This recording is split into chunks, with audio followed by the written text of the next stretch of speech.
itu sedang viral seorang bocah, saya bilangnya bocah yang rasis pada suku Sunda.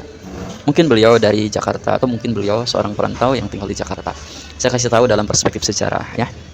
Saya nggak akan mengomentari kerasisannya terhadap suku Sunda atau kepada salah satu kelompok supporter ya. Tapi gini, dalam analisis sejarah di Indonesia, suku Betawi yang kita dikenal dengan sekarang di Jakarta itu adalah perpaduan antara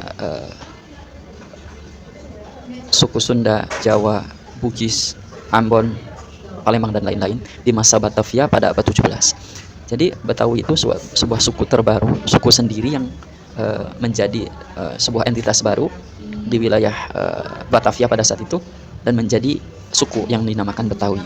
Namun sebenarnya secara hakikat kesukuannya beliau di bawah daripada suku Sunda, karena kita lihat secara historisnya di daerah Jakarta Utara, daerah-daerah kota di situ ada namanya Sunda Kelapa.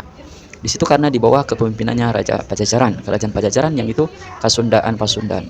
Jadi sebenarnya dalam studi kesimpulan Profesor Dr. Nina Herna Lubis, studi untuk suku di Jawa itu hanya dua, suku Sunda dan suku Jawa. Suku Sunda yang nanti adalah anak-anak keturunan daripada suatu kerajaan di sebuah kerajaan Sunda atau Pajajaran, wilayah Jawa Barat, Banten, Jakarta sampai sebagian Jawa Tengah, sampai termasuk Brebes, Tegal, Kebumen dan lain itu termasuk studinya studi Sunda, itu suku Sunda.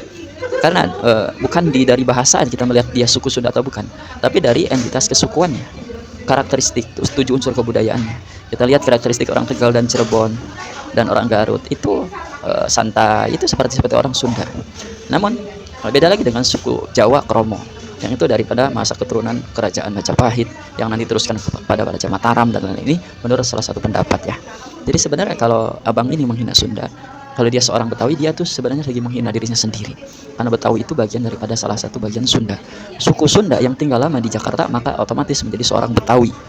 Hanya orang-orang Bekasi, Depok dan sekitarnya itu termasuk orang Betawi meskipun rasnya sebagai ras Sunda ya.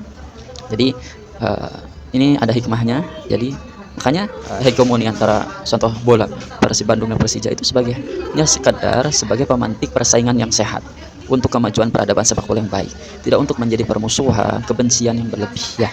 Terima kasih, mudah-mudahan ada manfaatnya.